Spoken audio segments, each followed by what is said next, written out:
Hello students, आज हम करेंगे प्रश्नावली 4.1 दूसरे प्रश्न का तीसरा भाग। जैसा कि आप देख पा रहे हैं, इसमें क्या दिया गया है।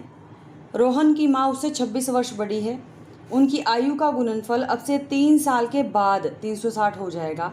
वर्तमान आयु हमें ज्ञात करनी है। तो हमेशा की तरह हम पहले क्या करेंगे, जो चीज़ हमें ज्ञात करनी होती है हम उसे मानकर चलते हैं।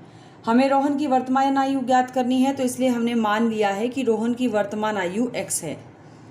माना रोहन की वर्तमान आयु बराबर है x वर्ष।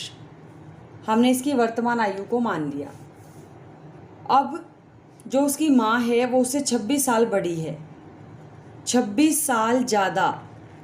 तो रोहन की माँ की वर्तमान आयु कितनी हो जाएगी। अभी रोहन x का है, उससे 26 साल ज़्यादा, यानी 26 जोड़ देंगे। अगर कोई अभी 4 साल का है और 26 साल बड़ी उसकी माँ हो तो उसकी उम्र 30 साल हो जाती है। यानी कि उसमें होता क्या है, जितनी भी हमने ज़्यादा संख्या कही है, ज़्यादा की वजह से प्लस का निशान आ जाता है। तो x + 26 वर्ष जो है उसकी माँ की वर्तमान आयु है। अब इसके बाद इसके अंदर हमें क्या कहा गया है, 3 साल के बाद।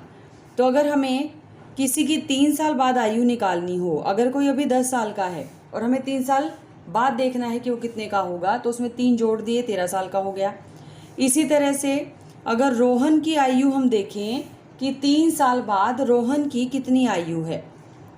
अभी रोहन है x साल का, उसके अंदर 3 वर्ष जोड़ दिए जाएं तो 3 साल बाद की उम्र का पता लग जाएगा।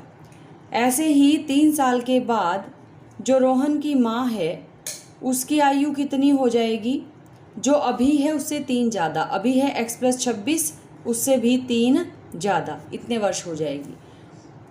अब उसके साथ जो हमें प्रश्न में कहा गया है, प्रश्न में हमें एक चीज़ और कही गई है कि 3 साल बाद उनकी आयु का जो गुणनफल है वो 360 हो जाएगा। अब रोहन की आयु 3 साल के बाद है x + 3, उसकी माँ की आयु है x + में 29, और इनकी गुना कितनी है 360। तो ये 360 के बराबर होगा। हमने ब्रैकेट खोल दी।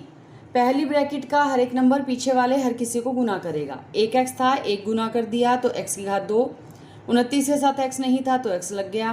3 की x से गुना की 3x, और 29 की 3 से गुना की तो 87। 360 हमारा राइट साइड में चल रहा है। अब जो x वाली संख्या है वो x वाली संख्या में जुड़ गई।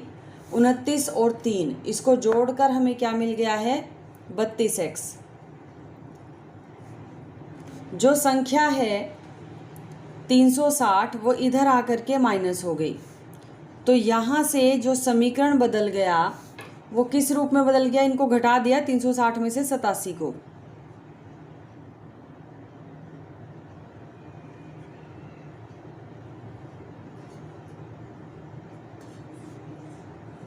तो 273 जो है यहाँ से हमें मिल गया।